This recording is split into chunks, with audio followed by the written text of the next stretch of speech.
More of the Zach Gelb Show on Fox Sports 920 The Jersey. All right, welcome back in. 4:41 is the time in the Princeton Orthopedic Associates studios. We'll wrap up the Flyer seasons right now, and no one better to do it with than the head coach of the Philadelphia Flyers, and that, of course, is Dave Hakstol, who's kind enough to hop on board with us right now. Coach Hakstol, Zach Gelb, appreciate a few minutes, and how are you? Yeah, I'm well. How are you doing tonight? Thanks for having me on. Afternoon, I guess, still, right? Yeah, still afternoon, 4:41. We're approaching the evening time, but we do appreciate you giving us a few minutes today. Coach, let's first start off with the positive from this season. On a night-in, night-out basis, it was a lot of fun to watch Provorov and, of course, Wayne Simmons. We know what Simmons is capable of, being so consistent for all these years. But with Provorov, just take me through his first year and then what you want to challenge him to do in this offseason before we get ready for your number two with Provorov. Well, Provy's a guy that challenges himself on a daily basis, and that's the special thing about him. He's got a real even keel attitude. He expects an awful lot out of himself, and whether it's been a good day or a tough day, he shows up and he pushes to get better. So, those are the things that Provy's going to continue to do. The things that he did as a rookie. As a defenseman in the National Hockey League, were very impressive. He continued to build, and he kind of added, he really added to his role throughout the year, and handled all of those things really well. So this is going to be a natural progression for him. He just has to keep pushing and getting better. Now, moving on, the big enigma has really been this was a team that won 10 straight, and a lot of Flyers fans were excited, thinking they'd be going back to the playoffs. And as we sit here in the first round of the Stanley Cup playoffs, we know that's not the case. After that 10-game win streak, this was a different hockey team. What happened to your club after that 10-game win streak? Well, I differ with that a little bit. The results were different.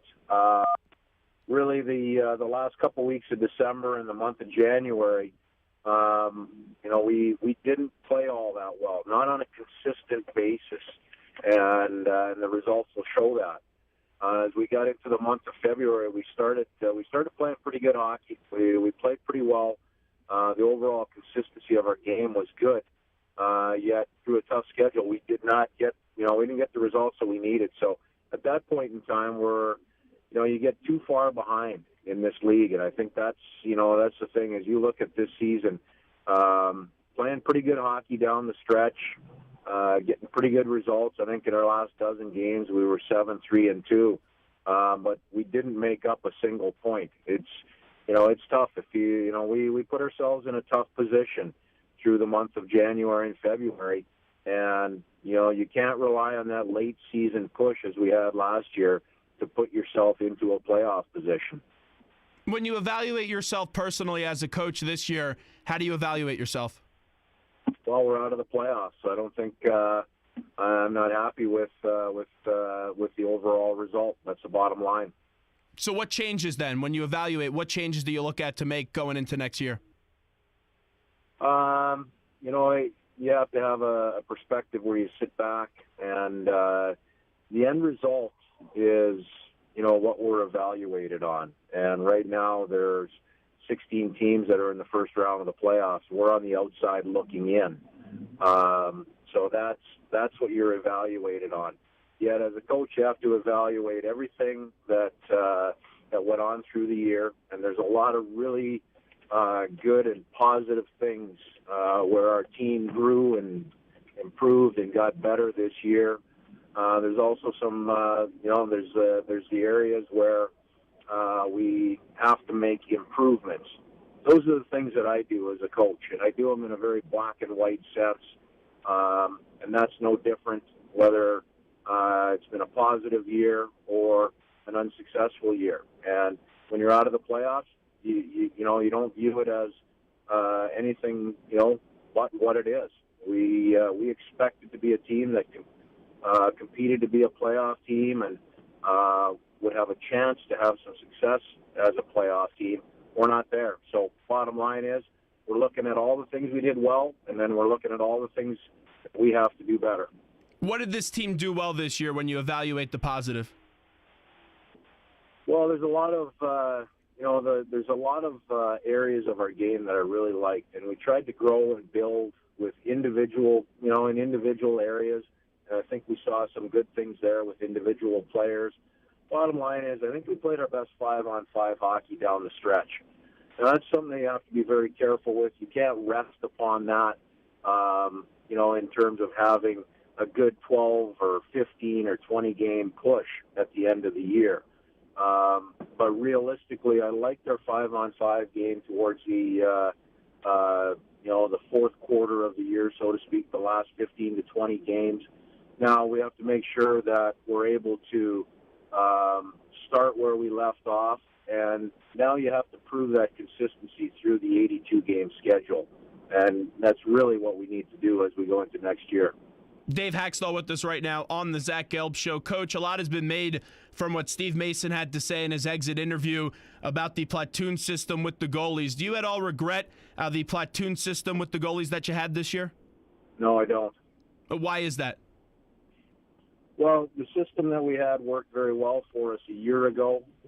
This year, we had two goaltenders, especially in Michael Neuwirth, who coming into the year had proven and had earned the opportunity to be a number one goaltender and work for that position. And as you go through the year, the platoon system, the word platoon is it's an interesting word. If you look at some of the stretches where our goaltenders, played a consistent number of games in a row, there was some successes there, and there were some time periods where even with successive games in a row, we weren't able to get our team on a roll. So this year, with the results, it was not successful. That being said, I believe we need to have two good goaltenders. Unless you're in the ideal situation where you have a dominant number one goaltender, even in that case, you need to have a very capable number two guy. But when you're not in that situation, I believe you have to have two goaltenders that can go out and do the job. I know there's only so much that you could control with who the goalie will be next year, but in terms of Steve Mason, would you like to see Steve Mason back with the Flyers next year? That's not a question for me to answer. I think Steve played a lot of good hockey for us, and Steve and as well as our management staff have to go through that process. If it's Neuwirth next year who's the starter, how confident are you moving forward with Neuwirth? Yeah, Nuvi's a heck of a goaltender, and I don't think he would make any bones about it. He's not coming off of a great year, but he'll have a high level of motivation, and he's a guy that he'll come back and have a good year next year, regardless of what the role and the situation is. We'll be able to count on Nuvi next year.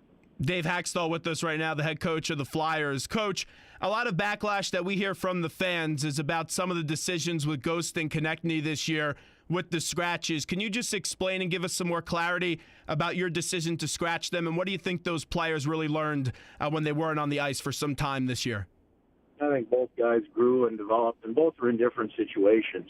Both are individual players, as I said, in different situations, and I think as I look at the whole of the entire year, both players grew.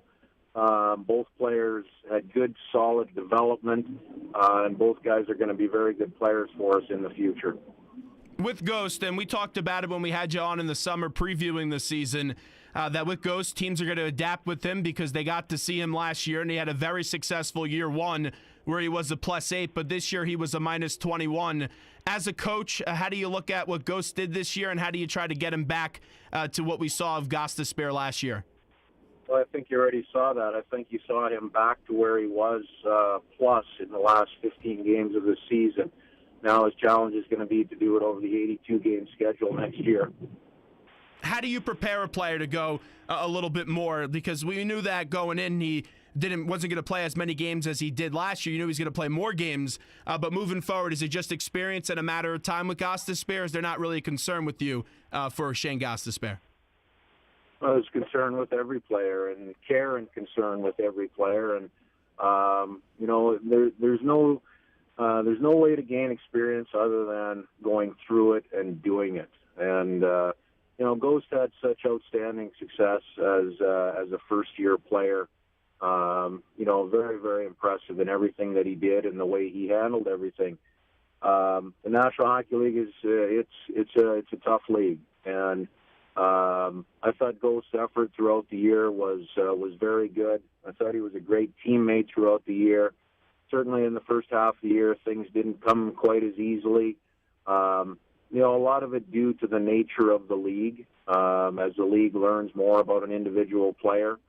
But in saying that, I really like the way Ghost stuck with it. I love his work ethic, and he has a pretty good team-first attitude. And as I said, I think you saw everything plus a little bit more in his last 10 to 15 games, as you certainly did in his rookie year. Coach, with your captain, we know that you're very confident that he's going to bounce back next season. Tell me why you're so confident that G will bounce back next year. He's a character person, and he's a competitor. He's never ducked anything since I've been here, and it's a tough situation for all of us, being out of the playoffs on the outside looking in. But you look to character people and competitive people to help push you in the right direction, and he's one of those guys. Do you think with the core of this team that this is the right core if you guys want to get back to the postseason next year? Yeah, I do. I think this is a group that will come back motivated. We'll continue to add to it. We'll continue to build in and around it, and we have a job to do. Wrapping up with Dave Hakstol, a few more minutes with the Flyers head coach. This is the Zach Gelb Show, Fox Sports 920, the Jersey. When you go from the playoffs one year to the not being in the playoffs the next year, sometimes there are going to be some changes. The news yesterday with Joey Mullen not returning, just your reaction to that. Joey's a first-class man, and anybody that's come across him knows how much of a quality person he is. And now for us, we're going to work through a process as we go forward. Myself and Ron will work through that process and look at the different qualities and talents that we feel we need to add to our staff, and we'll do that over time, over the summer. Coach, being especially a head coach in the National Hockey League, in addition to being a head coach in Philadelphia, they tell you how it is. And last year they were giving you many words of praise for the job that you did with this team. This year, there's obviously more criticism when you miss the playoffs. Do you pay attention to the criticism that you hear from people outside the organization and, most importantly, the fans? I pay attention to everything that's going on in and around our organization. We have some of the greatest fans in the National Hockey League and maybe in all of sports. And I think we know that, and we acknowledge that day in and day out. And I think you have to embrace that if you're going to have a chance for success. You have to embrace that in the good times, which a year ago we were in the playoffs.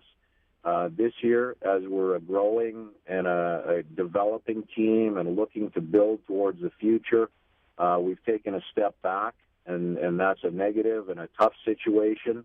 And I think you have to be able to legitimately embrace both of those situations, knowing full well where we are headed, the process that we are going through, and what we want to become in the future for this fan base. You're going to have more youth throughout this process that you guys are in right now, as you guys have an abundance of youth in this organization. How do you implement the youth next year, and who are some guys that you're really excited to start to get to work with? I won't get into any names because really the fans got a bit of a snapshot for one game each with Robert Hagg, with Sam Moran. Those aren't new guys to the organization, though. They're guys that have been doing the work in the organization. There's several others that we hope will come to camp and really push to show that they're NHL ready and earn a spot at camp. But really, at the end of the day, it's up to those guys. You can't rush that. You can't skip a process in the development. No matter how much you want to fast forward and get moving, you still have to do it the right way. So there's a lot of good young players in this organization. More importantly, there's a lot of very good veteran players within this organization, and between the combination of the two of them, we should be a very motivated group coming back in September, October next year.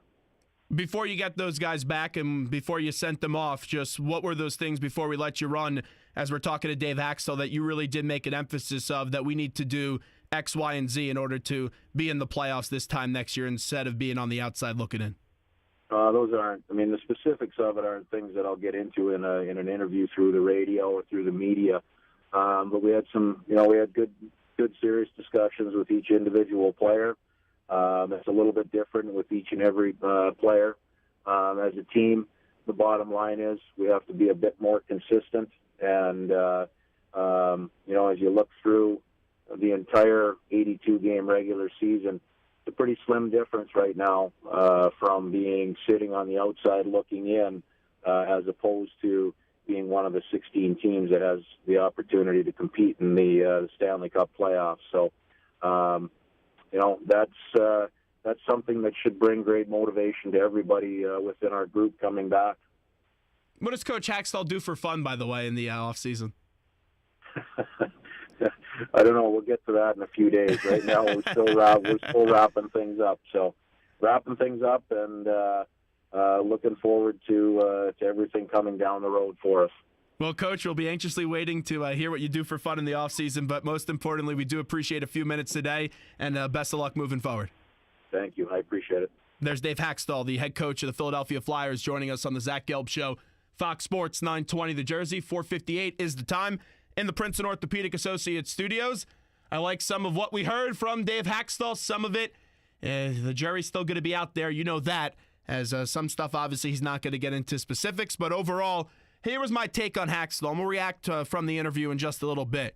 I know a lot of fans are calling for him to be fired or called for him to be fired. And I've told you this before on the show. After 2 years, and there's a lot of things that you do have a legitimate argument about the way that he handled this team this year. I totally get that. But the first year he made the playoffs, they overachieved. And I did caution you that this may be a group that will underachieve this year. Now, when they won 10 in a row, no one would have thought this is a team that's not going to make the playoffs. I didn't think it. You didn't think it. When they won 10 in a row, you're thinking they're going to make the playoffs. But they got back to where they should have been, in my opinion, going into the season. I didn't think the Flyers were going to make the playoffs going into this year, and we'll see what they do in year number 3. But to me, I think you have to give a coach 3 years. First year was a success.